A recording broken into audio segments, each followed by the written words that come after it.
Hello, hello, and welcome back to the Who Are You podcast. I'm one of your hosts, Connor Overbay. Got the wifey, Shannon Overbay, over there today. If this is your first time checking out the podcast, welcome, welcome, welcome. Make sure to give us a like, a follow, a subscribe on all the social media. It's going to be at Who Are You Pod from everything from Instagram, TikTok, Twitter, Facebook. You guys know where to find us nowadays. Also, check out the YouTube channel if you want to see our video content on there. Everything from the Who Are You or the DJ and Bets podcast. It's going to be Who Are You podcast. You guys will be able to find all of our fun stuff on there. Today, sitting down with a very, very special guest. Very, very special. A busy man from what I've seen. This man has his hands in a little bit of everything. Entrepreneur, a podcaster, investor, builder, as it says on Instagram as well.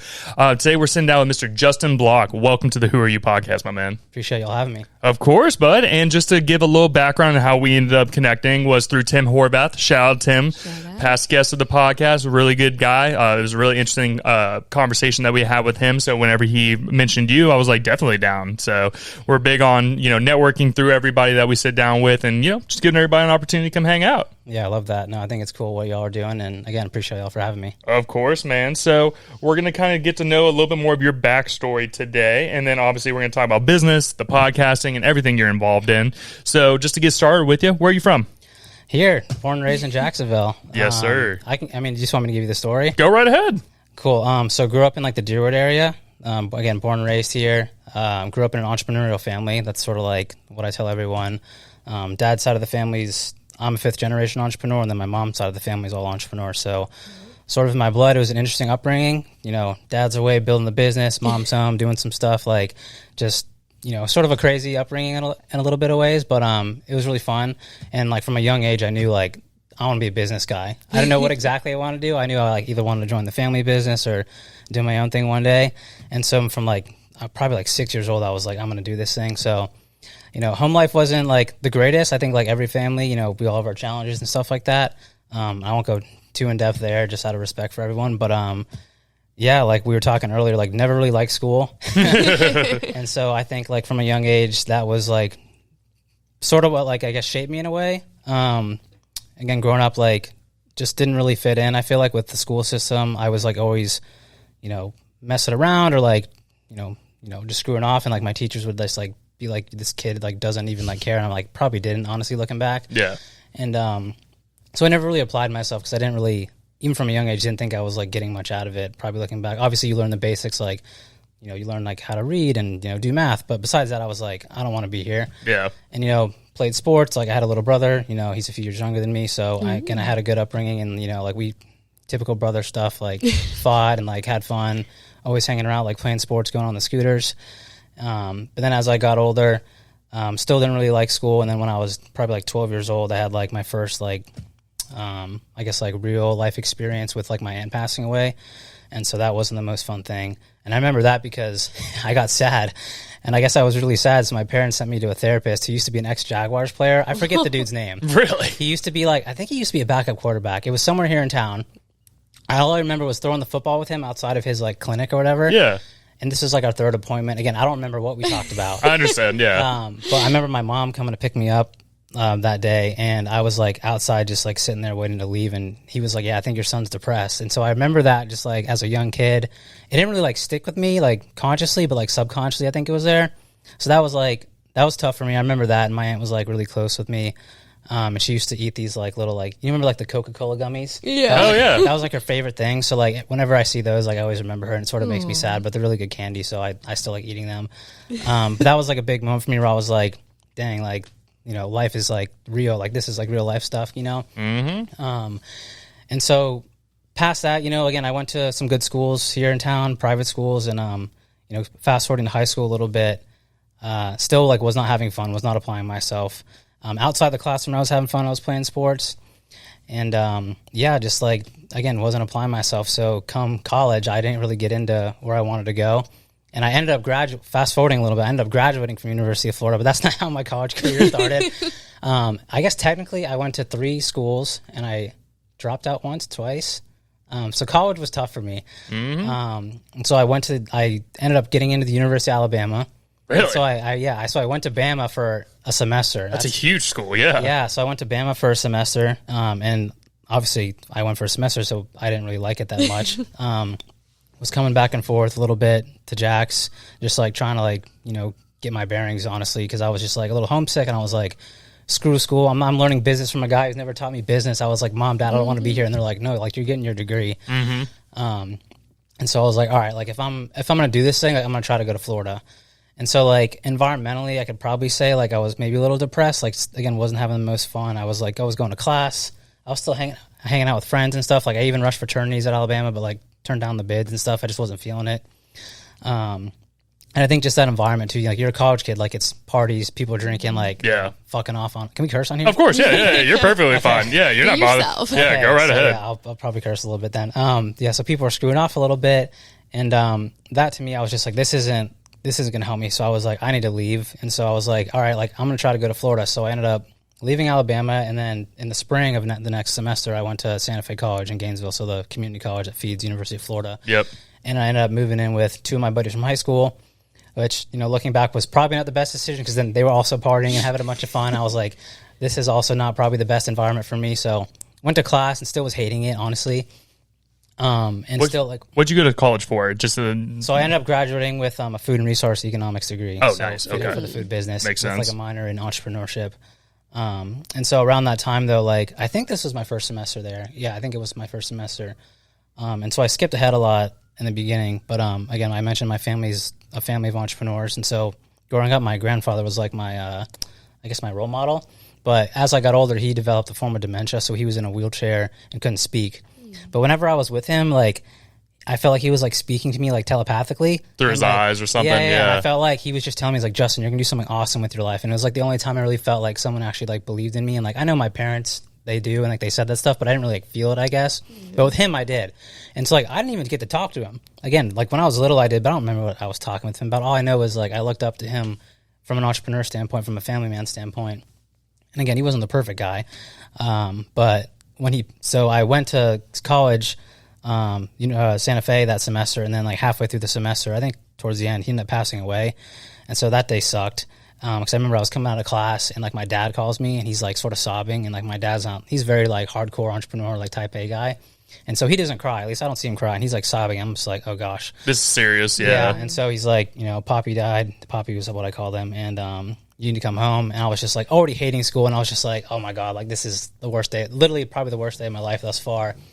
And so that happened. And that sort of like sent me off like a little bit of a deep end. I remember coming home like to my room and like I had this little iPod shuffle or like something, and I like was so pissed off I threw it against the wall, and it like formed like a giant hole in my room wall. And my parents ended up moving a few years later. I think the hole was still there. We never fixed it. Super random, but that's funny. So yeah, like just college was never fun. So that happened, and then I ended up trying to go back, was really struggling, and then I actually ended up taking some time off, coming back home. And then I ended up volunteering at a food pantry here in town that we do a lot of work with now. Nice. And have with in the past. And that really helped me because it got me out of my own shit. I was in my head a lot. And I was just like, all right, I need to take some time off school and figure out what the hell I'm going to do, right? And so I did that for about probably half a year, and it was awesome. I was getting to know people that looked just like us, but like they needed food, right? And so I spent a lot of time, helping out, talking to these people, and that like really shifted a lot of things for me. And I was like, all right, I'm going back. I'm doing this thing. I'm getting done with school, and then I'm going to start my life basically. Yeah. And so fast forwarding a little bit there, ended up, going back to school, getting my own place, did a year there, ended up getting into University of Florida, like by the skin of my teeth. Like this last stat test, I remember I needed a B-, got a B-, got in, and like weight off my shoulders, I was like, I can start my life, right? Which still like wasn't the case really. It was just the beginning right there. Yeah, basically. And so my best friend at the time also was at UF, so that was like a big reason why I wanted to go there. And so he was in a fraternity. He was the president of the fraternity at the time, and he was like, dude, come hang out. And so I ended up joining that. And I rushed as a junior, which is really weird. And that was sort of a fun experience too. So I ended up doing that and like lived in the fraternity house and did all that stuff, like got the whole college experience in.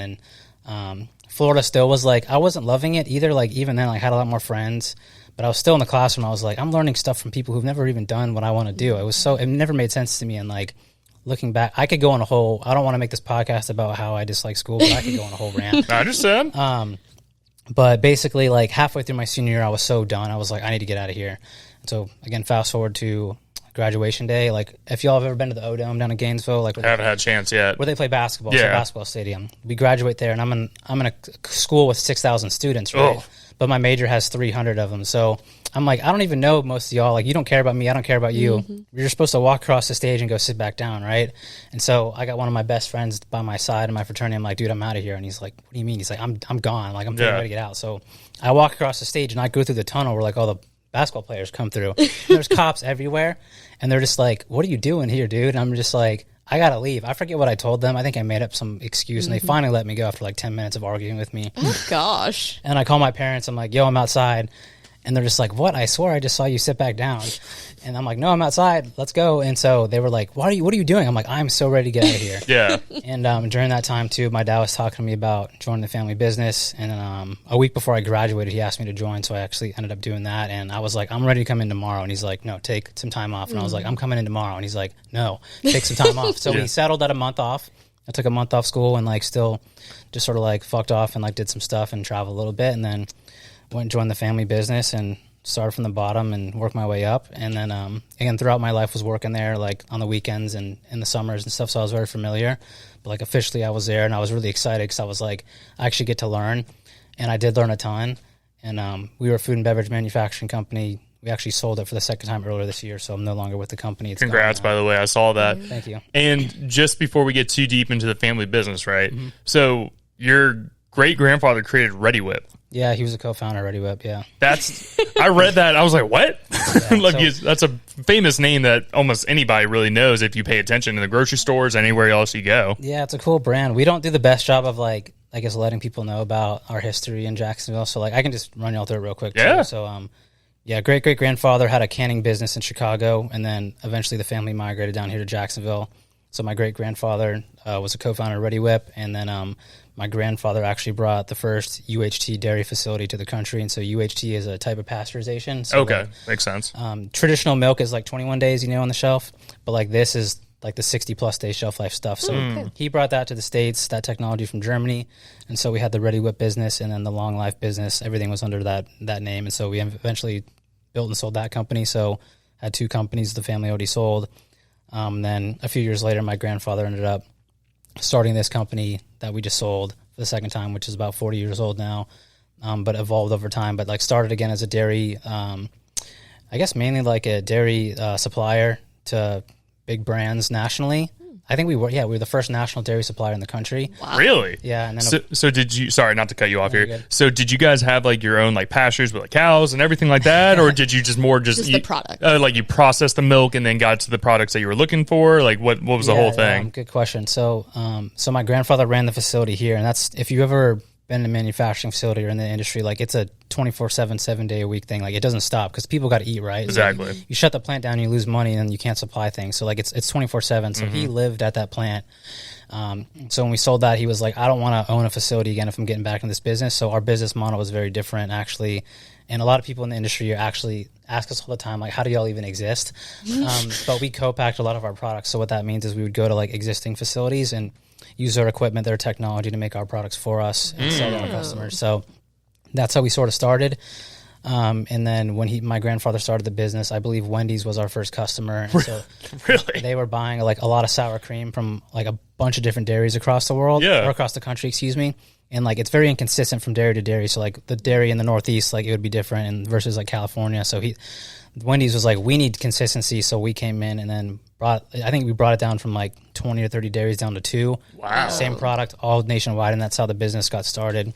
And then was brokering a lot of deals and stuff like that. And then eventually formed our own R&D and then, our sales team, and then basically just built the thing up besides owning all the assets. And that's what, my dad and my grandfather and my uncles were doing for the past, like 25, 30 plus years. Wow. And then I was helping them do over the last, 6, 7, 8 years as well. So yeah, no, it's pretty cool. It's definitely like a tough business. I would say it's not for everyone, but like, I like it a lot. Like it's taught me a whole bunch of stuff. Like it's been good. It's been good to us, but it's definitely tough. And, I like it for the future too, because I don't think AI can replace us needing to eat. Yeah. At least. So, I mean, at least that's my prediction right now. But, so yeah, the food business is awesome. And, Yeah, that's just a little bit about us. Yeah, That's and great. and you said you sold it for a second time. So you sold it once, bought it back, or how does that? Or were you still like partners in the first time you sold it? How's that whole process so work? the first time we did a majority recap, so we sold the majority stake of the company, and then we held on to the remaining part. Gotcha. We got rid of our remaining part after we doubled the business, more than doubled the business again in the next 6 years. That's sick, man. That's crazy, dude. Just everything that you just broke down for us. It's cool that you joined the family business, right? Because there's a lot of people who are like, I don't want to do what my family does. I want to go off on a completely other side. That's a lot of my family too. Like my cousin actually still works there. But my brother has no interest. He's a physical therapist, like just actually became a physical therapist. Hey, shout out. Congrats. Yeah, so he can take care of me and my family when I'm old. Yeah. And then a few of my cousins, or both of them are lawyers, and I've got a few other cousins who are younger. But I was like the one when I was like little. I was like, Dad, I want to be the guy like one day. Obviously, that didn't happen. I think it was actually a good thing it didn't happen in the long run because it's allowed us to do a bunch of cool stuff now. But yeah, from a young age, like I literally remember too in kindergarten, like when your parents would come in for show and tell, like my dad came in one day and he we used to have these cows because we were more branded as a dairy company back in the day. And he gave away cows and little Frisbees for everyone. That's cute. I remember, yeah, we all went out to the playground after and like we were all throwing around the cows and the Frisbees and they were all asking me like, is this what you're going to do? And like, I remember like that day I decided I was like, I'm going to be this guy. Yeah. From like cows and Frisbees basically. So yeah, that was like a little bit. But then as we sold the business, we were doing like a lot of ingredients, sauces for major restaurants. Like y'all have probably had my product a bunch. You just don't know it. What would be some, if you can list some other ones, what are some like other sauces and things like, that we may not all be the big aware of? brands like down the street, like Chick-fil-A, McDonald's, Burger King. We mentioned Wendy's. If you go to the grocery store, like Campbell's, Kraft Heinz, General Oh, really? Big brands. Yeah. Okay. So on the restaurant side of things, we were more like back of house. We did a lot of private label, so that means we would like manufacture products in their label. So again, stuff that you wouldn't really see with us, but like we were very much behind the scenes. But in like dairy, mainly dairy and sauces, and then the stuff in the grocery store was a lot more ingredients, like dairy-based stuff like that. So we were a little bit of everywhere in the food supply chain. But yeah, it was fun. That's pretty cool, man. Because this is one of those things that, unless you're interested in that business or just the businesses in general, you don't think about that. That's one of those things that's so far out of your mind. You're like, you go to Taco Bell or you go sit at a restaurant and they give you sour cream. Here's like, you're not thinking, oh, where'd that come from? You're like, oh, sweet, sour cream. Yeah, most people think the restaurants make it themselves. I'm just like, no, they're basically assemblers and they just distribute the stuff out and they're really good at serving people food. But Sometimes. yeah, no, you'd be surprised like the amount of work that goes into like a little bit of sauce. It can take 2, 3, 4, 5 years. It's crazy, man. Like I look back, I'm just like, this thing took me like 3 years. Like, Yeah. it's crazy. Well, with R&D, just beside just that whole process of one, making sure it's like shelf stable, if I can talk today, or just being able to like move that brand as well, and that, like people might not even know it was you guys. I think that's pretty cool. And you sound very similar to me. I'm not the biggest fan of school myself. I went from everything from obviously high school and I got my associate's degree. COVID happened and I ended up deciding like, all right, I need to figure out what I want to do. I was going to school to try to be a nurse at the time, but then COVID happened, the world shut down. So I was like, okay, lost my job at that time. I was working in restaurants at that time. So I was probably 20, 21-ish. I had my 21st birthday right the week before COVID actually shut down the world. Wow.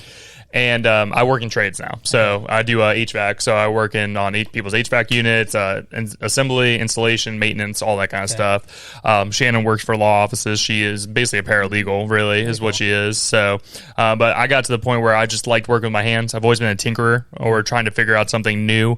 Obviously, sitting here doing a podcast, I'm self-taught on all this. And the normal school thing wasn't my style. Like, you're teaching me something that I'm probably never going to use, as you were saying, right?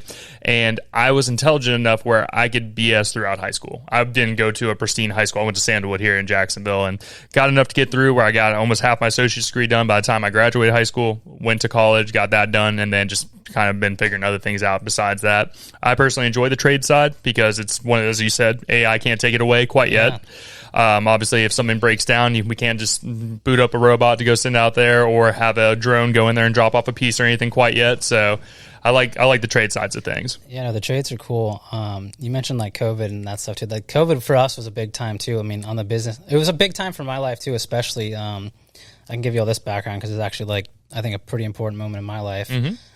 So prior to COVID, I was part of this business group and I went to Washington, D.C. and I didn't know anyone there besides one of my best friends who was like, I'm speaking at this event, you should come. So I called up and I got like the last ticket a week before, basically. Wow. And so I went to this event and basically the whole weekend was about personal business, family, just like everything that like I find important in life. And so I'm at this table with a bunch of people I don't know, and the first question they ask us is like, what's the worst moment of your life? That's an icebreaker. Yeah, not something I want to share with you. Yeah, so I'm just like, okay, what are we doing here? And everyone goes around the table. I tell the story about my grandfather in college. Everyone else goes around. And that whole weekend was crazy because like you became so vulnerable with people like off the rip.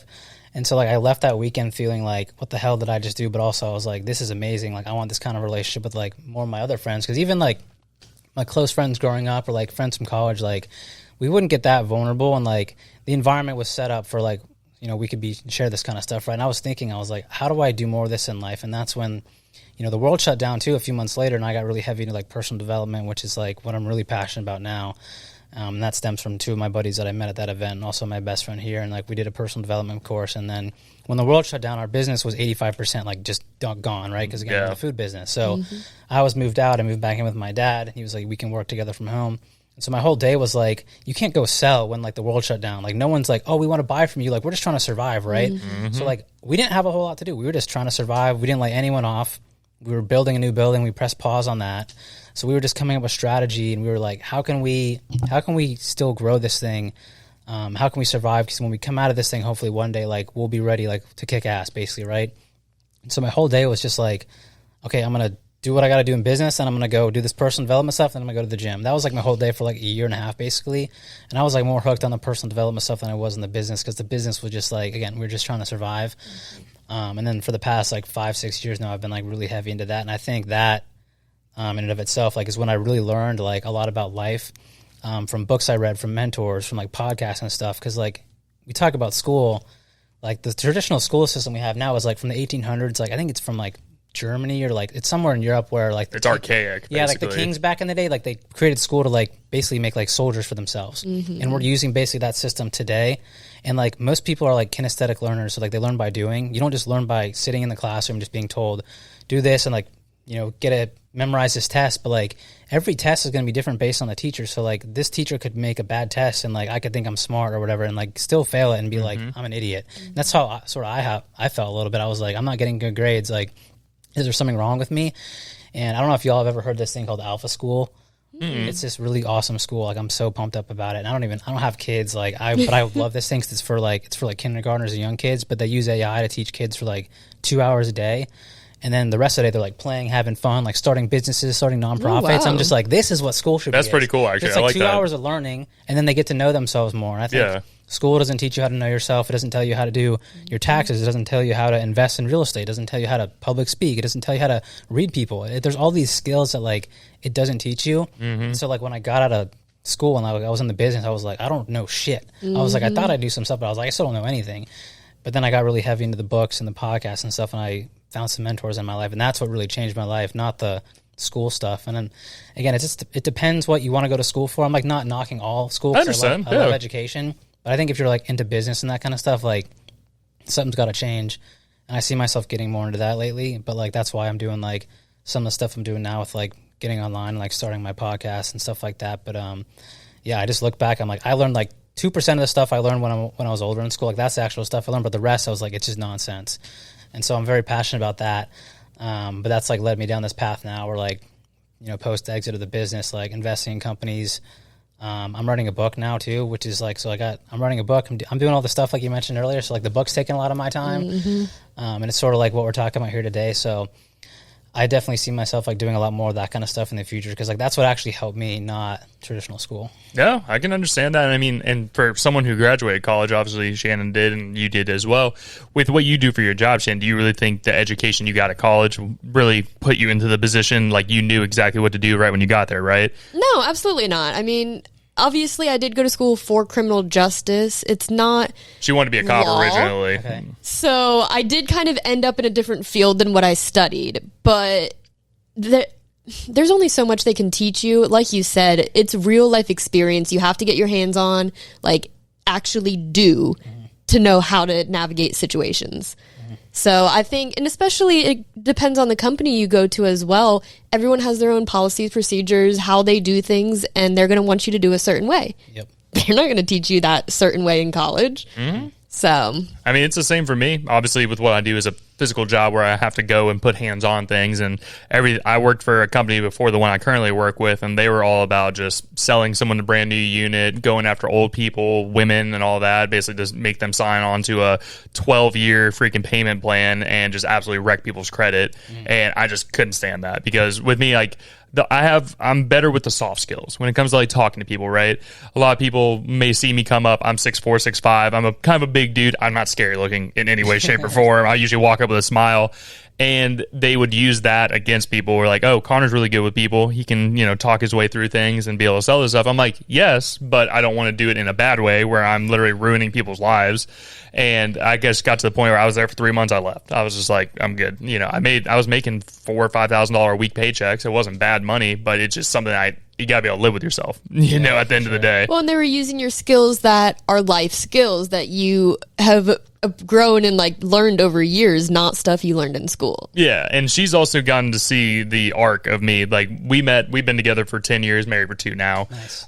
We met at Five Guys Burgers and Fries. I was a manager, and I ended up taking over her store over in Town Center. Okay. And she saw me there as a manager, fresh 18 years old, thought I knew everything, didn't know shit at that time, and having to work with people, right? So like one of the big challenges I got when I was working there was one day, I'm sitting there taking someone's order real quick, and there's 2 people behind me, 2 of my employees, and one's 32 and one's 16, and they're fighting over a fry basket. Craziest thing I've ever seen in my life. And I turn around, I'm like, hey, stop it. And I keep on taking the order and all that, and they keep on fighting. I'm like, stop doing that, guys. And they end up getting to a point where they're basically slashing each other against a wall. I was like, get in the back. And I took care of the order, took care of the woman that ordered the food and everything. And I go in the back and basically start giving them a lashing, like, what are y'all doing? We're grown-ups here. I'm 18 years old. I shouldn't have to be telling the 32-year-old this. She's like, well, what makes you my boss? I'm like, well, I got the position, and you work for me. And at the end of the day is like, we follow company policy. I follow it to an extreme point to where I got to the position where I'm at now. I shouldn't have to tell you this. The 16-year-old, he's young, he still shouldn't be doing it. But at the end of the day, I can give him some grace. You're twice my age. We shouldn't be having this conversation right now. She ended up getting all mad, and I was like, you can go home. And I was like, at the end of the day, I'm not going to sit here and argue with you. I shouldn't have to tell you about fighting over a fry basket. But to get off that tangent there, we ended up meeting over there, and she moved in 1 month into dating me, and she's seen me kind of go across different fields. Like, I've worked in sales multiple times, still partly what I do is sales. Worked in restaurants. What else? She had pest control. I did that for a while, and then HVAC. So just kind of a man of trying different things to see what sticks or what I actually personally enjoy. I'm not much of a behind-the-desk guy. I'm much more get up, go shake someone's hand, say hello to people, provide a service in some way, and that's just always been more my style. That's good to know, man. I think, like, talk about school and, like, just knowing yourself, knowing that about yourself. I think it's really important. Again, I don't think school teaches you that kind of stuff, and one of my mentors a long time ago told me, like, the worst thing in life is to grow old and realize you get good at the wrong thing. Yeah. So, like, I think it's really important for people to know themselves, but, like, I think a lot of people don't really know who they are, like, what they want to do, and I think that's really important, but I don't think school really helps you with that. I think it does take trying a lot of new things. I think it takes a lot of things, but that's something I wish, like, was taught a little bit more, so, like, you don't have people who end up and they're like, I don't like my career, I don't like what I'm doing, because I think regardless if, like, you're a man or a woman, like, career, you're probably going to spend some time there, so I think it's an important thing to, do and, like, know about yourself, and, like, you're probably going to spend a lot of time there, so it's an important decision, just like who you're going to marry, like, where you're going to live, right? And so, yeah, no, I'm just, like, I'm really passionate about that kind of stuff too, because it's like, you see people, like, really, like, if you ask, like, most people, like, do you actually really like what you do? Like, most people probably say no. Oh, yeah. And I don't like that. Like, I really enjoy what I get to do. Like, obviously, not every day is, it's like, the money behind a lot of people. Not saying you. I'm talking about other people. Yeah, like the when ones that do it that don't like it. Yeah, they get into it because they think it's going to financially take care of them, and they think money's going to be the end all be all for happiness. And I've been there to the point where I'm making good money. It's still depressed one and drive my truck off of like off of a freaking bridge. It's the perspective things. Like, there's 3 things that are important to me. It's my family, my wife, and then I have to have time. I have to have my time. You work 80, 90 hours for 2 weeks, whatever it is. Some people work 100, 120 hours. I know there's a lot of 24/7. 24/7 as well. I don't work 24/7 anymore. Not anymore. Like, honestly, I probably only work now. Like, I'm good at this now. I've been practicing. I probably only work like 2 to 3, 4 hours a day. That's respectable. And if that's enough for what you need to get done and take care, and you have to have that balance, because that was the thing I also didn't like about the first HVAC company I worked at. I worked 7 days a week, 12 to 14 hours every day. And, like I said, making decent money, but I had nothing else in my life. I would wake up before she did. I would come home after she had gone to bed. And I'm just sitting there. I'm just like, what's the point of making money and doing this if I can't go and spend it on the people I love, or go on trips and actually enjoy my life, rather than just working my life away and then waking up one day, you're 60 years old and you're like, damn, I wish I could have done that. Yeah, for sure. I think sometimes, again, I'm not going to generalize here, but like there are circumstances where like you sort of got to grind it out. That's true. That is true.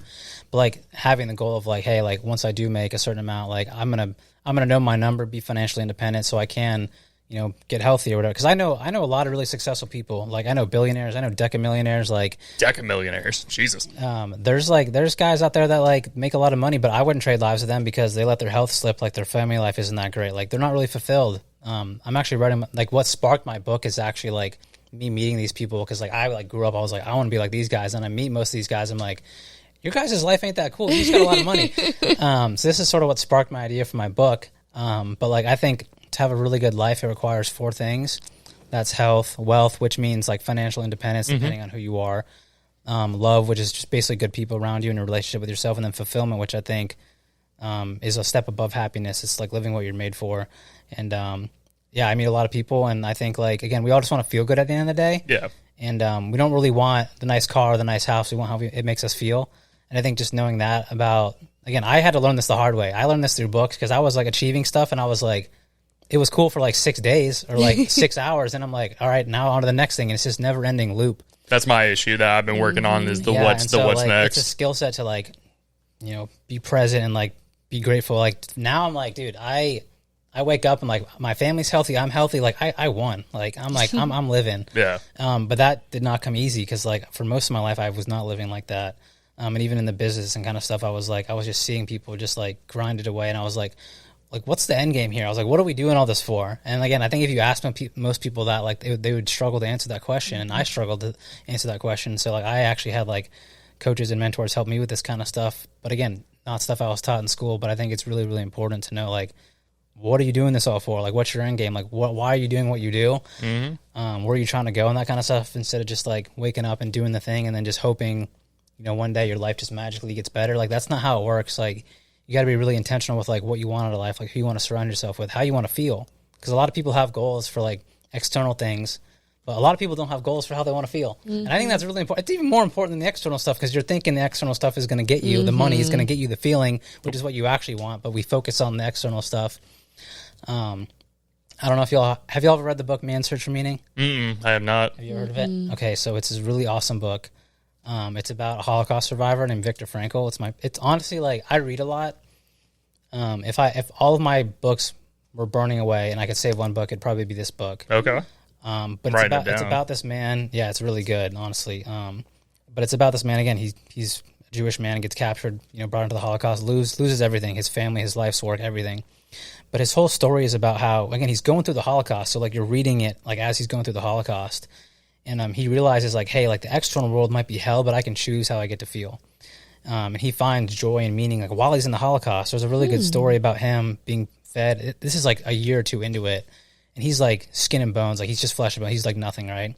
But he gets fed a bowl of dirty water and a fish head. And he's like, I'm so grateful for this.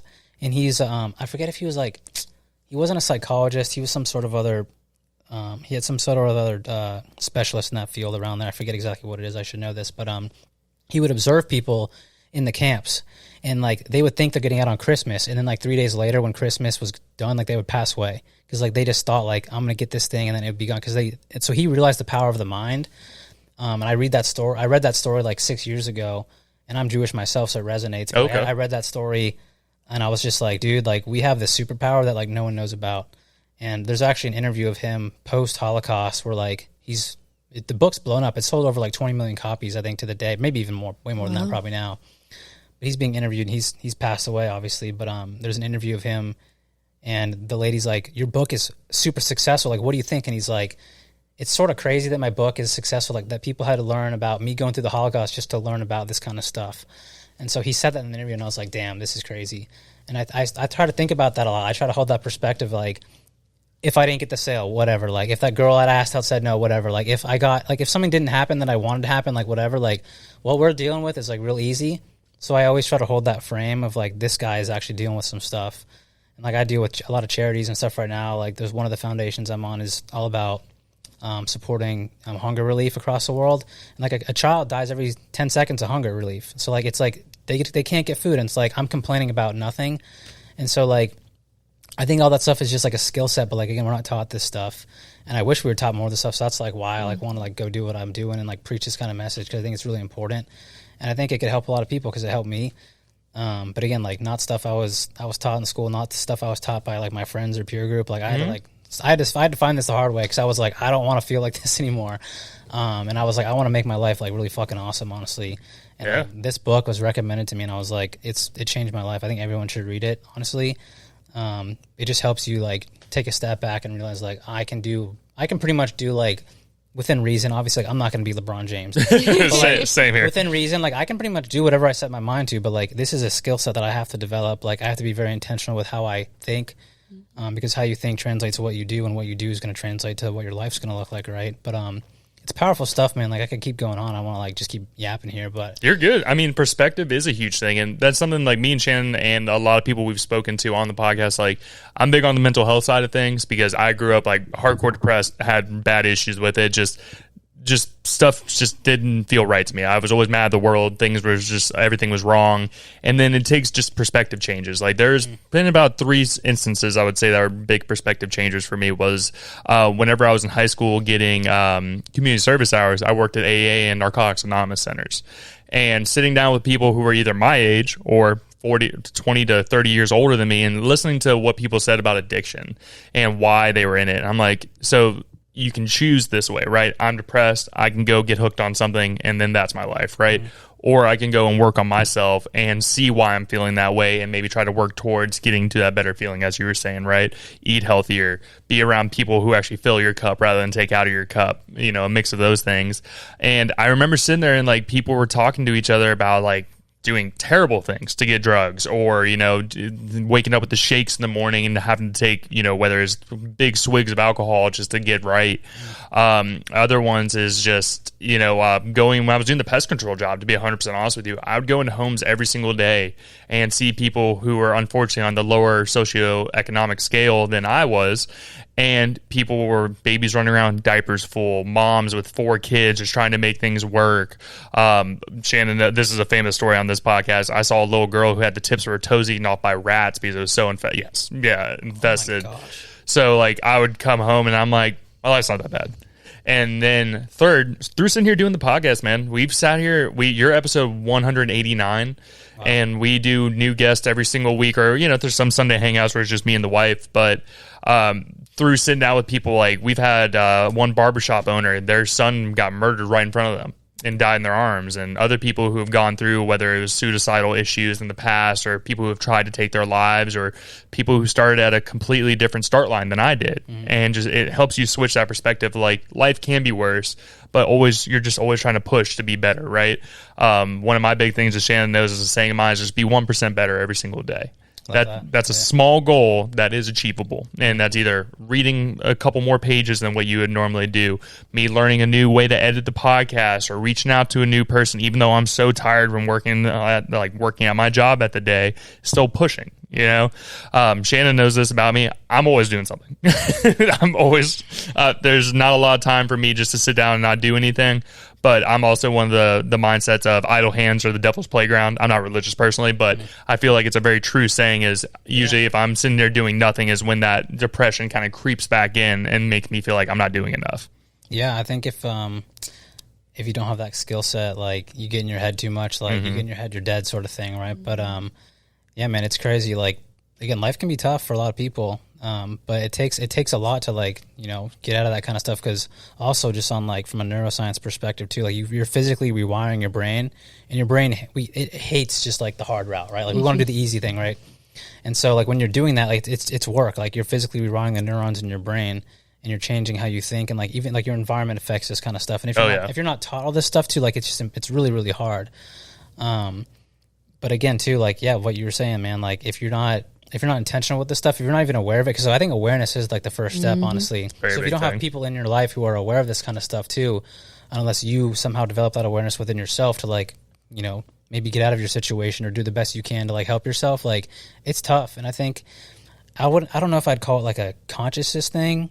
I don't know. One of my old coaches used to tell me, he says, we're all awake, but we're not all aware. And It's true. I think about that a lot, and it's just like raising awareness around this kind of stuff, whether that's like mental health or whatever you're passionate about. Like, I think it's important. That's why I think podcasts are cool, man. Because like when I love started, podcasts, man. Again, I've only been doing mine for like, you know, 5-6 months now with my buddy Nick, and like when he texted me, he was just like, dude, we want to do like personal development stuff, business, because we both love that stuff. You know, Nick used to play in the NFL. Who do you play for? Cowboys. That's sick. I'm not a Cowboys fan, but it's still sick. Anybody who makes it through the NFL, I respect Yeah, that. he's a dog, man. He's a hustler. Shout out to Nick. What position was he, do you know? He was a fullback. Oh, damn. Yeah, so he's a big boy. Yeah, no, he's a beast, dude. He used to post some really awesome videos on Instagram too when he was back in the day. I'm trying to get him to do that again. Yeah. But yeah, no, so we like in the podcast, it's called Born to Be Great, because like we want to push that message of like everyone's got, I sort of believe like everyone's sort of got a gift. Oh, yeah. Like we're all like chosen for something in a way. Like, again, I was saying, like, I'm not going to be LeBron, but like LeBron, he's got a freaking awesome gift, and you went all in on that thing. Like for me, it's more of my business mind, and that kind of stuff. And I think we all have this gift, but like we have to discover that within ourselves, and that's tough in and of itself, right? There's no manual for like being a human being, and I think that's pulled out of you from like, experience, other people, being intentional, and all this kind of stuff. So like we like to preach that kind of message, because when I met Nick, again, I've only known him for 8 months now, and we're best friends, but like it was the personal development stuff, like this kind of conversation that like we got connected with, again, being vulnerable again. And I don't even know if I love the word vulnerable anymore, but just being real, honestly. Oh, yeah. And so like we connected over the guys that we listened to and stuff like that. And it like, again, I knew he played in the league, like just through like conversation, but like we didn't really talk about that. And like that's a cool thing that probably most people would want to focus on. But I was just telling him about myself, and he was like, oh dude, I love this guy too. And so like, we sort of hit it off. Yeah. But I think that's why like the podcasts are important. It's so cool that like people can just pick up a microphone, pick up a camera, and just like preach something like good in the world, you know. And I think the world needs more of that kind of stuff. Whether you got 1 follower, 10 followers, or 1 million followers. Like I was joking with my current coach, and I'm just like, just what the world needs another podcast as a joke, right? He was just like, no, dude, like they do. They do, man. And like even with my book, I was like, just what the world needs another. But he's like, no, dude, like you need to write your book. So I think it's awesome that like y'all are doing this kind of stuff too. Like I'm trying to get to this 189 like episodes. Like, I'm trying to get there one day. Oh, amen. When it comes to all of this, to be honest with you, what makes the show is the person who's sitting next to us every single time we do this conversation, because people don't have to give us their time. Everybody's busy. There's a lot of people who are super busy, but True. the main thing for us is just helping promote local Jacksonville here. I was born and raised here, and as a younger guy, I wasn't the biggest fan of this city just because it's the hometown. You know, you live here your whole life. You want to go see something different. I know that too. Yeah. And then you go and see something different. And I'm sure Shannon, as someone who's moved around, she's been in Ohio, other parts of Florida, not just Jacksonville. And I don't know what your opinion is of Jackson. I think it's a pretty cool spot, with especially how much it's grown and all the different things that are going on. Oh yeah, it's definitely it's huge. And granted, I got here 10 so years ago, so I wasn't here for when it all started. Yeah. But even since my time here, it's been huge. But your mentor is completely right, because while your podcast or your book might be similar to what someone else has done, you are going to do it in a different way. Yeah. And the fact that you and your co-host have already been doing your podcast for 6 months, that's a big thing. That is huge. Yeah, no, There's people who do 2 episodes and they're done. That's what, dude, I heard like if you go past 10 episodes, you're like in the top like 10% or something. I was like, there's no way this is right. And like I got shown the stats, and I was like, oh wow, like most people just quit because they're not getting the views. And like my whole thing too with this kind of stuff is like, if you start something new, like you're not going to be good at it. Like you can't expect to be good. So I know that very much going in. So I'm just like, you just got to do the thing and like, you know, collab with cool people and like see what happens. Like I can't control the outcome. I'm going to go for what I want as much as I can, but like I'm sort of living detached here. Like I can't control what people like. I could think I talked the best thing in the world, but like people hate it. Like I don't get to decide that. Oh yeah, man. But I do think it's awesome just to like talk to cool people. Like I've met so many cool people just through doing it for 6 months that like we haven't even had on the podcast yet, because Nick freaking knows everyone. So he's I'm sure. he's Yeah. always connecting me with people too, and that's just like awesome. But I mean, that's how it is for us. To be honest with you, when it comes to the podcast, it's all scheduling through me or her. We always either reach out to people or like Tim Horvath, he put me in contact with you. We're very big on working with everybody's network because, we don't charge anybody to come on the show. We're very big on that. Like, people will hit me up and like, how much does it cost? I'm like, it's free. Really? Yeah. I'm like, it's an hour of your time. Maybe I got to start charging people to come on. Yeah. I mean, depends. But that's where like that's where Patreon can come in, sponsorships. We were lucky enough, unfortunately not anymore. We were sponsored by BetterHelp for a little while there, the teletherapy. It's just, it's one of those things like you start and then it's just a journey, right? Like, we don't have 10 billion trillion listeners that listen to us every week, but it steadily grows. And we've also added other things onto this. Like, rather than just the interview style, we do sports podcasts as well now. That's a completely separate show. We record 2 podcasts a week now. And so like we recorded DJ and Bets yesterday. I'm going to have that out by Saturday. And then you'll be coming out in 2 weeks. And then me and her are going to record another Christmas special this weekend, man. It's just constant stuff. But it's something I do enjoy doing, right? Yeah, it is stressful sometimes when you don't have a guest or whatever it is, but that's when me and her just sit down. We get to be more goofy and show ourselves rather than just the interview side of things. Yeah, no, me and Nick have done that without a guest sometimes. I did one by myself because Nick bailed on me last minute, so I was like, all right, I'm doing one by myself. I've never done that. That seems stressful to me. I can talk, but I would have to write something out where I could have my points. I'm like, okay, this is what I want to move into, and then slide I have into like a this. little framework of what I want, but I'm a yapper, dude. Like, I can just go. But I think it's cool how you are like doing it, like, and focusing on Jacksonville, because like even since I've grown up here and like talk about not knowing what you have, like I had the same feeling. I was like, Jacksonville's sort of boring. It's huge. I got to drive everywhere. It's literally the largest city in the country land wise, so you have to drive everywhere. Yep. But then as I got older and like I traveled for work and I went around and like visited my college friends, I was like, Miami's fun, but I can never live here. It's just too much. I've been there before too. Orlando, not dissing Orlando. I don't really love Orlando. Too many tourists. Like, Tampa's sort of cool. I like St. Pete, but then there's other parts of Florida I do like. But I'm like, Jacksonville's got a lot, and there's a ton of potential. And like now we're sort of seeing that come to life. Of course. Even as I would travel throughout the country, I was like, dang, like I got it made back home. Like, we got the beat, we got a little bit of everything. Like, if you want to go shoot guns in Jacksonville, you can. You want to go to the beach and hang out, you can do that. Like, you can go to the freaking Jaguar game. Like, even our semi-pro teams are awesome to go to. And now we got the soccer team now. So, that's right. That's right. The soccer team coming, and so we're going to be developing our stadium here soon, hopefully, and doing all that cool stuff. So like, and is that going to be over in Regency, if I remember correctly? It's not. I can't tell you where. It's okay, I'm sorry. Sorry, I didn't mean to. Not trying to get you in trouble. My bad. You're good. But it's going to hopefully happen. We'll hopefully announce it here in the next few months. Nice. Honestly. So doing that, but like downtown's like we're getting a 4 seasons. Like, Jacksonville, crazy. That's insane to me. A new stadium, a brand new Jag stadium a new too. Stadium, like, it's gonna be cool. And like downtown's being developed, so like again, there's money coming to the beaches. So like, that's true. That's Jacksonville's like I think it's very underrated. COVID exposed it for sure. That's when all the prices went crazy, and like all the New Yorkers and California people like we know we're looking at houses now, and it's disgusting. It's crazy, but like they've still come down a little bit, but that like blew it up, and I was like, go away. Like, I don't want y'all here. Like, I want my little like hidden gem, right? Yeah. But yeah, no, Jax is awesome. I'm very fortunate. Like, I tell people all the time, like, oh, Jacksonville, like, why do you live there? I'm like, it's awesome. Like, it's quiet enough. Like, you got your space. There's a lot to do. Like, it's a great place to raise a family, honestly. Like, I think there's some of the best schools in town, in the country here.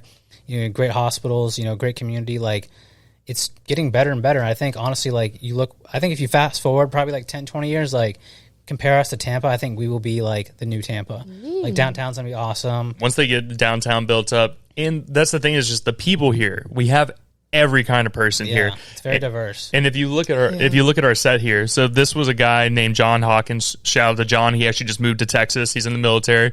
He hand paints this, and he's an artist. So he'll do. This is awesome. Yeah, so he hand painted this. When he first came on the show the first time, he gave us this. Was super excited about that. Those Air Force Ones are hand painted by Julian Gasca, a local artist here who works with nonprofits and all kinds of other businesses and makes custom shoes. What else we got? There's a book up there that's... Oh, yeah, Master Key by Chris Davis. Shout out Chris, man. He is a author. He worked for EA Sports. He was did UCF football announcer. What else did he do, Shannon? He was kind of a mix of all kinds of stuff.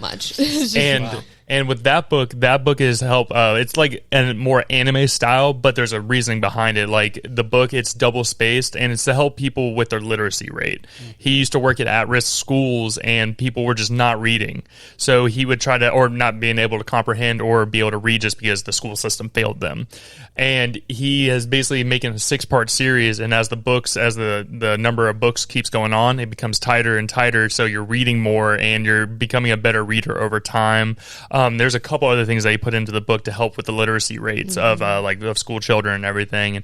But that's just the people here in Jax. Those are just the people I can list off out of the 180 people we've sat down with. It's just, there's just amazing people here doing cool stuff, including yourself. I appreciate that. Yeah, there's a lot of cool people here. Even like back to our business for a second, like when we would do tests for new products, like Jacksonville had like a top 10 test market in the country because of the diversity here. Oh, really? Which no one really knew. So yeah, like all of our customers would like test stuff in Jacksonville a lot of times. Yeah. I didn't know that. So it was cool for us to like go see our product in the market.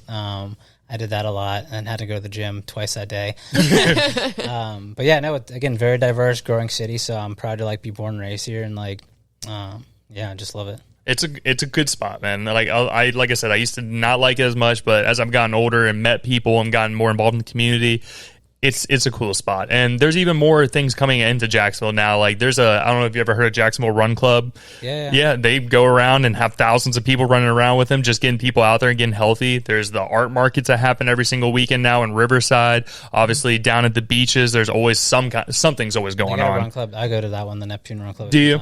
I'm not the biggest runner. Like I honestly don't even identify with being a runner. I'm not the biggest fan of it. I've gone a few times, but it's fun, man. Just like go meet new people. Like I went to I was telling you before, me and Tim went to the farmers market the other day. That was freaking awesome. I love that. I never really do that, and I want to go more. I was telling Tim, I was like, dude, let's go like all the time. But like it's stuff like that. And I think for me, like people make the place, of course, for sure. But like I think Jacksonville is an awesome place, and if you put awesome people in an awesome place, it's just even more awesome. I agree. So, yeah. And just to get a little bit more about you, obviously we're talking about everything you're involved in, right? What is like a free day like for you? What do you do? What do you do in your free time? Is there like, are you into like golfing? Are you into more like watching sports and hanging out? Like what's a day off for you look like? Yeah. I would say a day. I mean, every day is like sort of the same now because I'm not like in a day job per se. I understand. Anymore. But I'll wake up, I'll read. I'll probably either like work out or do the sauna, cold plunge for a little bit, maybe go for a walk. Then I'm like right now I'm spending my time writing my book, so I'm spending like an hour or two in that every day. I might be talking to some companies I'm looking to invest in, or some of our current portfolio companies, helping them out a little bit. And then I'm spending a lot of time doing the personal brand stuff on social media, so I'm like making videos now, which is fun. Hell yeah, man! So, like, I'm doing a lot, but it's like stuff I like to do and it's fun. But then like if I'm just chilling, like I'll probably go out to the beach, I'll play tennis, pickleball, hang out with my friends, go on the boat, like hang out with my family, like just chill out. Like I really love, like I said, the sauna. I love the sauna, so I'll do that a lot. Those heat shock proteins, man, they're good for you. Good for you, man. So doing that, but just like chilling, traveling a little bit. But yeah, I mean, I'm very, very fortunate, but like I feel like I just like get to live a really good life and like sort of do what I want. Like as long as I'm able to grow and like help other people, like it fills my cup. And so that's what I'm really trying to do. Like I'm really excited to like, hopefully if my book goes the way it's supposed to go, it'll come out earlier at the end of summer next year, hopefully. Congrats on that, man. I'll get y'all a copy that you can put up there. Of course. Yeah. We'd love to have it on, man. But yeah, it's just doing stuff like that. But it's challenging, but it's fun. And I'm like, it's like, again, like another part of my life where like it's a new season, but it's like exciting. So a free day could be anything, honestly. Like this morning I went to Costco with my dad. Hey, nothing wrong with that. And so we went shopping and like got some like food for Christmas and stuff that we're gonna have with the family, and like I helped him out a little bit, and you know we talked a little business on the way there, and like I'm big on like spending time with my family too, because even growing up, like I probably didn't really know my dad till I was probably like 12, 13. Like he was around, but he was away too, building the company. And so like to spend more time with him is like really cool for me and like meaningful for me, because I think part of it too is like I'm sort of like scared like one day like he won't be here, just like my grandpa. And like I think like I don't know if have you all ever read the book Die with Zero? I'm gonna mention a bunch of books probably. What was the name of the book? Die with Zero. I don't 100% agree with the philosophy of the book, but it has this cool chart. I think it's in this book, but it like shows like the time you spend with your parents, like growing up, it's like really high, and then like when you go away for college, it just like drops off a cliff. Yes. And like I saw that and I was like, dang, once you see it in visual, like I'm like, oh my gosh, like I could think I'm seeing my family a lot, but I'm only seeing them like twice a year maybe for the rest of my life if I don't like live near them or whatever. And so growing up, family is really important. So like I like to spend a lot of time with my family. And I saw that and I was just like, so that's another thing I do with my free time. And I like to fish, like I said, read, hang out with friends, walking a lot. Yeah. It's a solid lifestyle. We've seen you like the Jags as well, obviously. I'm like, okay, so I'm like, my big goal one day is to buy the Jaguars. Like we saw that. I'm putting that out there, like Gary Vee with the Jets. Like I want to be that with the Jags. Yeah, I think the owner should live in Jacksonville as well, and like be from the city too. And nothing against Shah Khan. I don't know the guy, but the Jags look good this year, so I'm happy about that. Yes. But if the podcast turns into Joe Rogan level, I'll help invest with you on that one. I'll be down. I'll be down. But yeah, no, it's cool to like see the Jags be good. I'm probably like more of a bandwagon fan, honestly. Like just because when they suck, it's like I've seen it my whole life. I'm just like, I'm wasting my Sunday. We're abused fans, so I feel you on that. But like, I mean, it's cool to see him win. Honestly, like, I'm excited. I hope we can make a good run this year. I think at the time of this recording, like, we're playing Denver, so that'll be a good test. But yeah, I love the Jags, love the Gators. Like, I got the soccer club, supporting Jacksontown too. So, rooting for them as well. And then, yeah, like I said, like, I'm not the biggest, like we were talking about the Red Sox and the Celtics. Like, I don't spend a ton of my time watching sports. Like, I'd rather be doing stuff. But like, if my team's winning, I'm gonna be invested. Yeah. Well, sports are my chill time, like where I can just turn my brain off and just enjoy. Because even really with just TV, I don't watch like TV shows too much anymore. I'm more into like the YouTube creator style side of things, probably because of what we do here. But no, like football and the Jags, man. When the Jags are doing good, you can feel an energy in Jacksonville. So literally everyone says, and I agree. Like back to 2017 when we were in the AFC Championship. Yes, dude, the vibes here are crazy, and I was just like, we need this. Like, Jacksonville physically needs this. It's so cool. So yeah, 100%. Like there is an energy shift, which I think is the coolest part about having a good football team, because like people are invested, and it can literally change. Again, like, talk about awareness and like emotion of a city. Like, it can do that, and like if you make a run, like say you win the Super Bowl, like. We talk about like accomplishment, but I think people will be pretty high off that for a while. I would be. That'd be crazy. 26 years of my life of watching this. We're gonna be bragging that forever. Yeah. We finally did it. We won the Super Bowl. There was the biggest like energy shift we ever felt was the game where it was in the wild card round against the Chargers when we were down like 21-0. That was crazy. Me and her were there live at the game. Yeah, I was there too. That was nuts. Oh, dude, and like there was a guy talking shit in front of me. He was a Charger man, like not being rude, but he's like, "That's one, that's two." I'm like, "All right, bud." I mean, I get it, dude. Yeah, I get it. And I told him, like, at the end of the game after the field goal, I was like, hey, like, we dapped up. I was like, hey, bud, I was like, that was one of the best football games I've ever seen. It was cool. Like, like no hate on this. I thought it was funny. That's awesome. Yeah, no, that was a crazy game. Yeah. I mean, Trevor's looking good this year. So, yeah, hopefully he just keeps it up and takes us to the promised land, man. I would love to see a Super Bowl before my time. So, like, Please. I'm hoping. I mean, I got a lot of time left, like, knock on wood. But, like, I'm hoping, yeah, we can do it. I mean, we look good this year, man. Like, it sucks that Travis Hunter isn't here either playing with us. But I think they look good, so I'm excited. We'll see what happens. Did you have some questions or anything, Shannon? I know we've been sitting here kind of going back and forth. Just want to make sure I'm not cutting you off or anything. No, I mean, I think it's been a great podcast so far. Everything that we're talking about is super interesting, and everything you do is just crazy.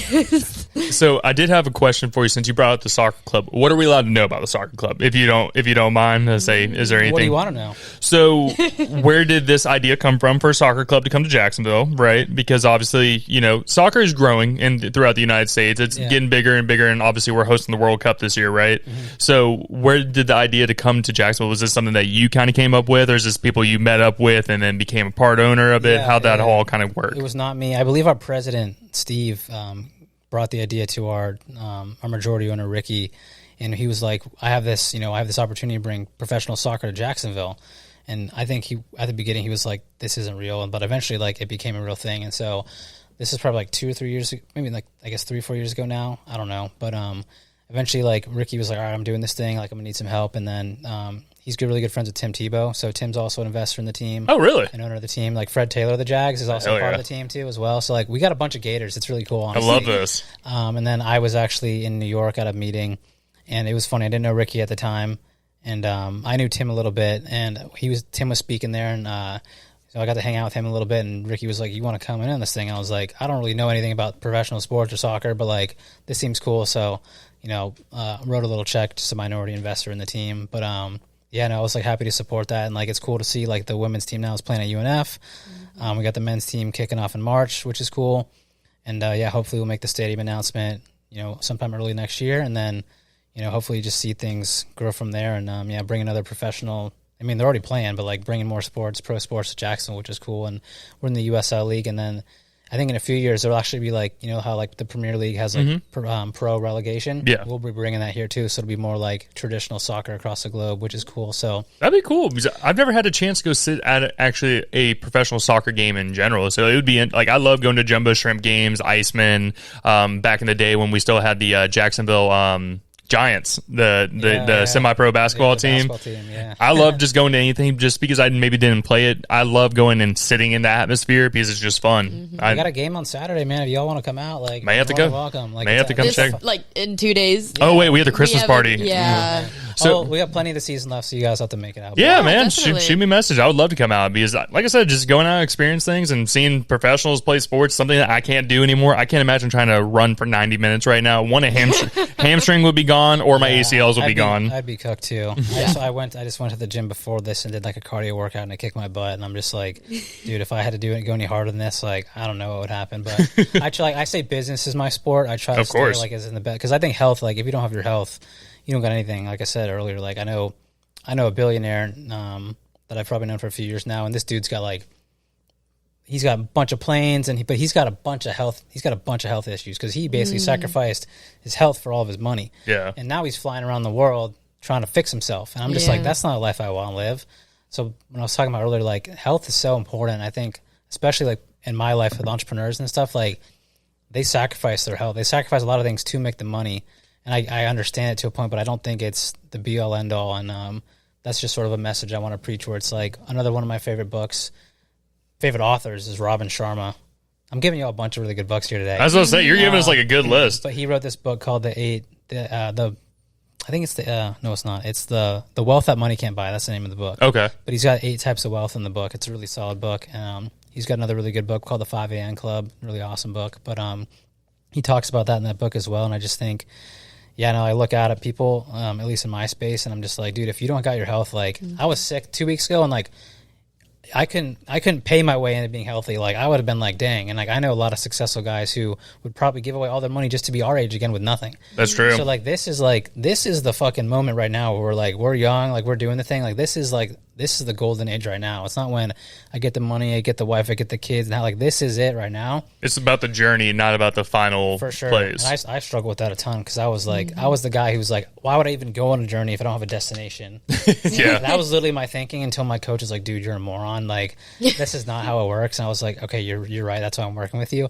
Because again, I was like all about achievement. It did serve me externally, but like internally, some things I think were still off a little bit. Yeah, and, I now know that to be true because I've met really successful guys as well, and they all tell me the same thing. They're like, I wish I had more fun. I wish I enjoyed it more.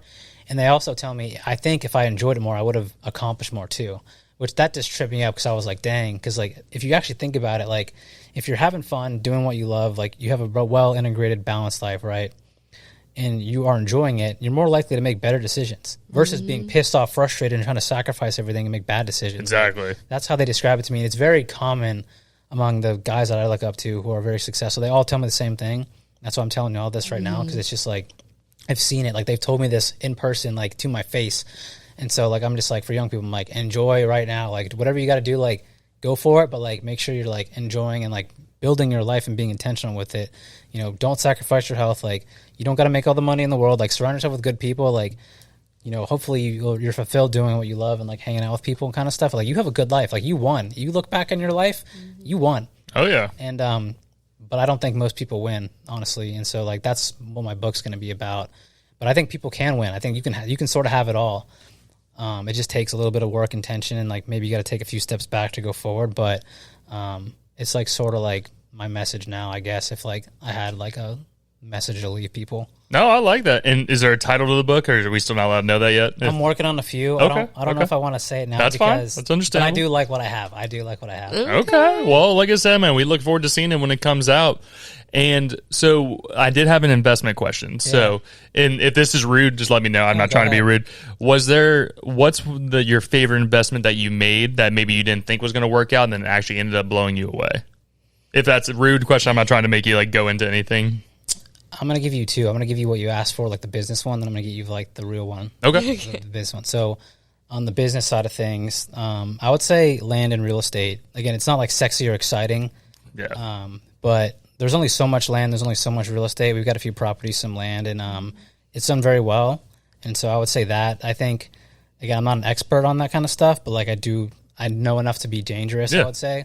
And so that's sort of served me well. Something that I didn't expect to like be as well as like maybe investing in a company or investing in some stocks or bonds or whatever. So like I would say like land and real estate. But like I think the one that's really important like is the investment in yourself.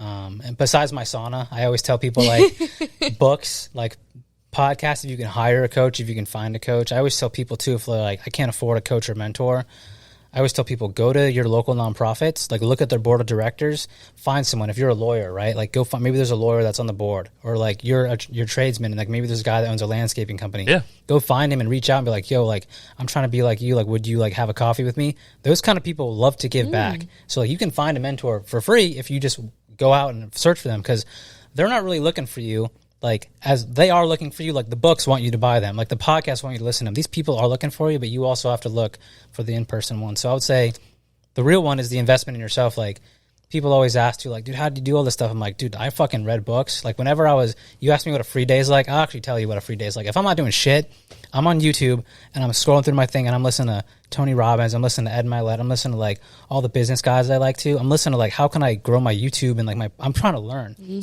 Every time I'm by myself, if like I'm not just trying to chill by myself, I'm learning and I'm hanging out with these dudes, whether it's a book or a podcast or whatever. Oh yeah, that's literally what I'm doing.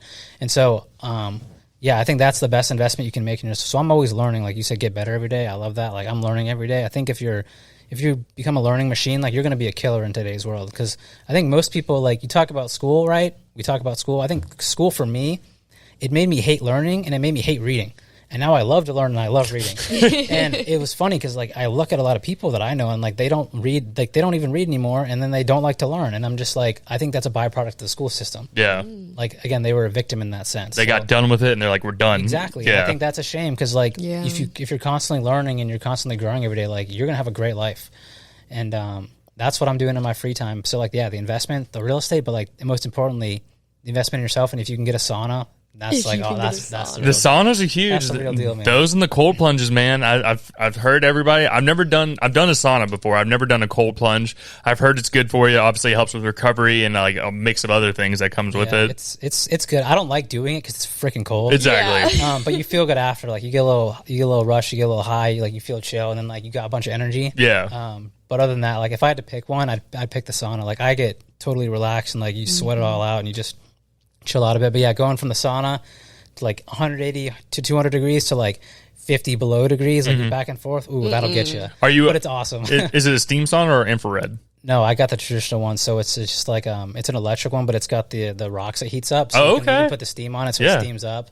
I don't really love the infrareds. I do like steam, but I think if you can get the traditional, I think that's the best for me because you can regulate it a little better and it gets really hot. And I like to get hot, but yeah, infrared doesn't get hot enough, and you got to stay in there for like 45 minutes to an hour. Oh, really? I'm like, I don't got that much time to do that. Like sauna is like, I can go in for 10, 15, 20 minutes and I can like be cooked for the day. Yeah, I would say, yeah, I love doing the sauna. That's like one of my better investments that I've made in myself in the past. I like it, man. Yeah. And I did have one. How old are you, by the way, Justin? How old do you think I am? Well, you're friends with Tim, and I think you and Tim are probably... Oh, don't do that to me. No offense, Tim. Tim's a lot older than I just turned 30. Okay, I was going to say 28, to be honest. I was going to say 31, 30. Yeah, like I was thinking around 30s. I just couldn't... I think Tim's almost 10 years older than I am. Is he? Wow. Yeah. Why did I think Tim was like 34 or something like that? That's what I thought too. Yeah. Tim's going to listen to this and be like, dude... Fuck you. My bad, Tim.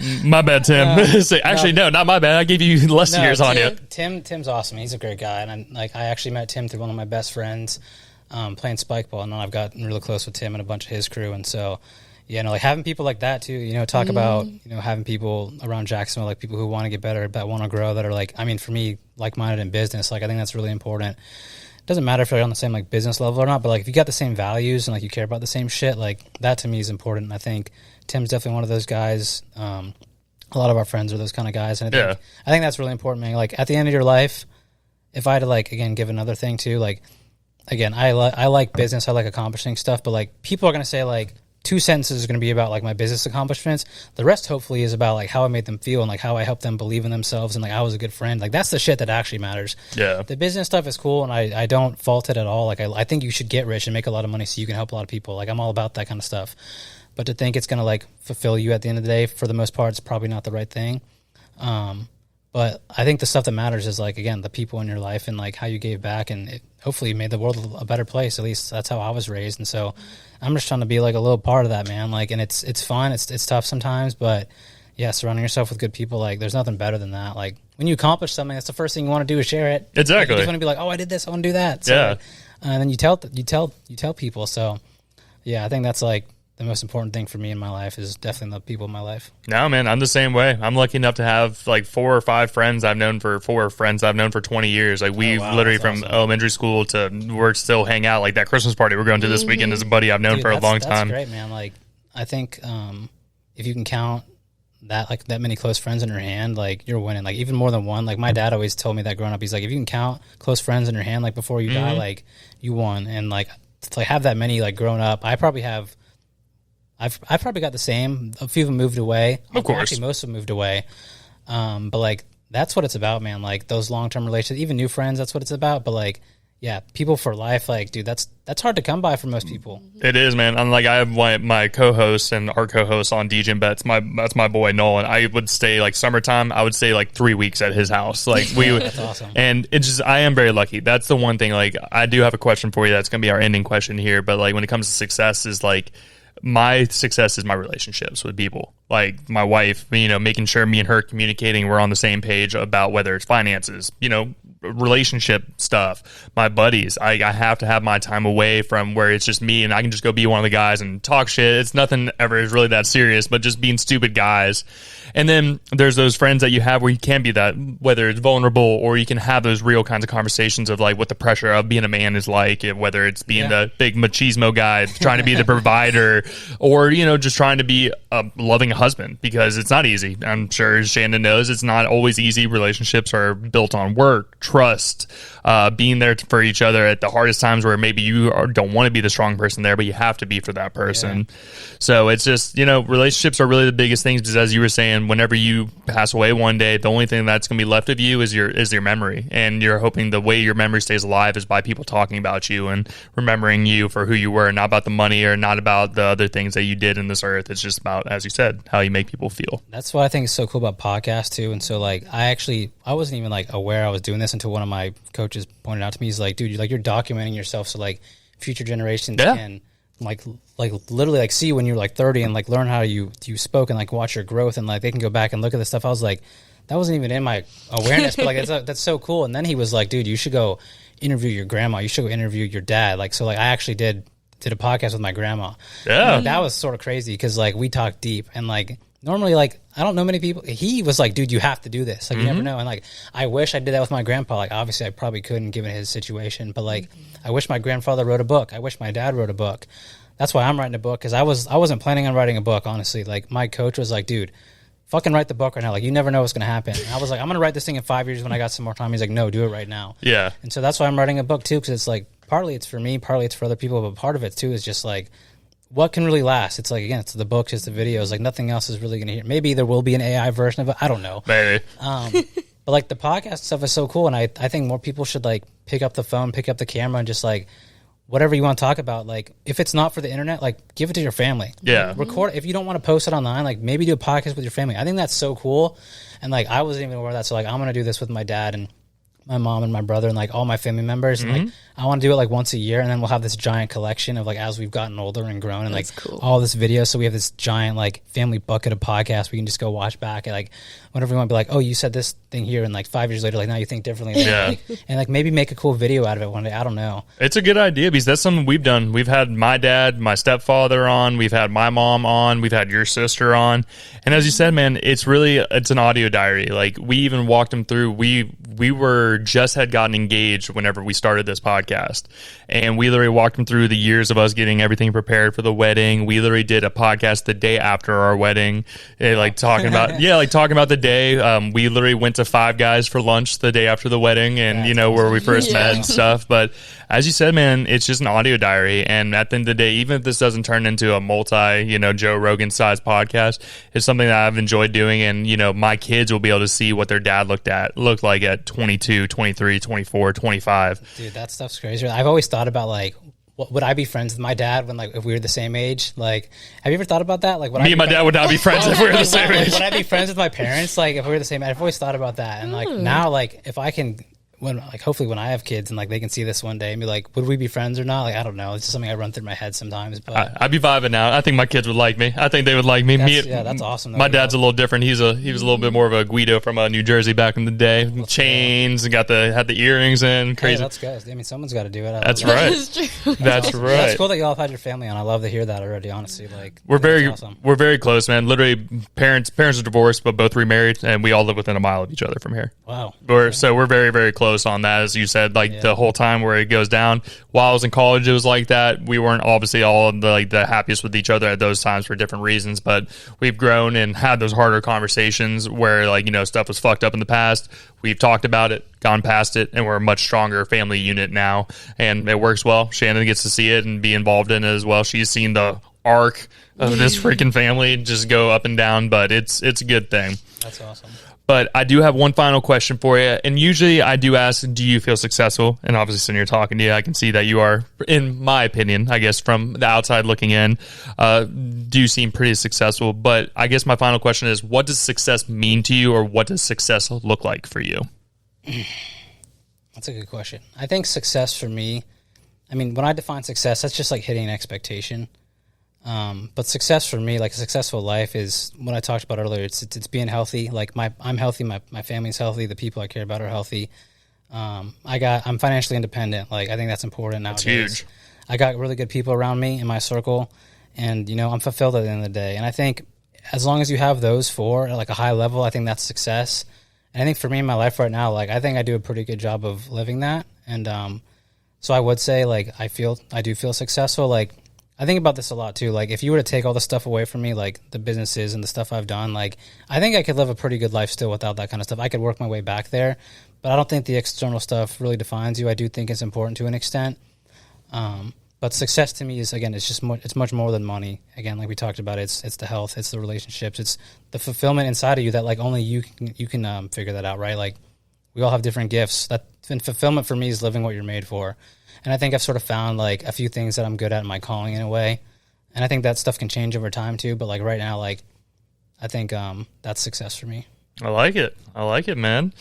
Well, I think that's a good way to end the podcast. But before we get out of here, make sure you guys let everybody know where they can find you, whether it's social media, whenever the book is coming out, where they can find that. Obviously, the soccer club as well, all that stuff. Let them know where they can follow you, check you out on anything you want to put out there. I guess my main sources of social media, like Instagram, is just Justin M. Block. I got my own website. It's just jmblock.com. You can connect me on LinkedIn. I'm around there, too. I'm on X a little bit, just tweeting some stuff every now and again. And then, Soccer Club, Sporting Jacks, so go support those guys. But, I'm around. I'm going a little harder on the personal brand stuff. So, if y'all want to follow along for, again, I'm talking about business, personal development. Like the stuff we just talked about here, like that's what I'm pretty much about. And what about the podcast? Yeah, and the podcast, Born to Be Great. That's the podcast. So we'll be going harder on that next year as well. I like it, man. If you guys ever need a guest, I'm more than happy to talk about it. Let's do it. I say I'm big on talking about how I've worked through my things as well. So personal growth is a huge conversation that me and Shane have had here multiple times. Love it. But Justin, thank you so much for your time today, man. It was an awesome conversation, and like I said, this is an open door. So if you ever want to come back and sit down and talk, man, we'd be more than happy to sit down for a part 2. Cool. Thank you guys for having me. This is awesome. I appreciate it, man. Yeah, thank you. Well, guys, before we get out of here today, make sure to go give him a follow on the social media. Check out everything that he has going on. This man is busy. This man has all kinds of stuff going on. Everything that he just described right there will be linked in the description below, so you guys can click on it, go straight to whatever you're looking for that. And while you guys are liking, subscribing, and following, give us a like, a subscribe, and a follow, please. It's going to be at Who Are You Pod from everything from Instagram, TikTok, Twitter, Facebook, all the normal spots, and then the YouTube channel. If you guys are watching this, you guys should already be on there and subscribe to us. But it's going to be Who Are You podcast on YouTube. And then my final thing is, if you feel like you'd be a good fit for the show, you're an entrepreneur, a business owner, an athlete, comedian, really a mix of anything, and you feel like you'd be a good fit, either DM me on the social media, or you can shoot me an email to me, whoareyoupod@yahoo.com, and maybe we'll have you guys on a future episode. But as I say every single week, y'all, thank you so much for checking us out, and we will see you guys next week. Bye.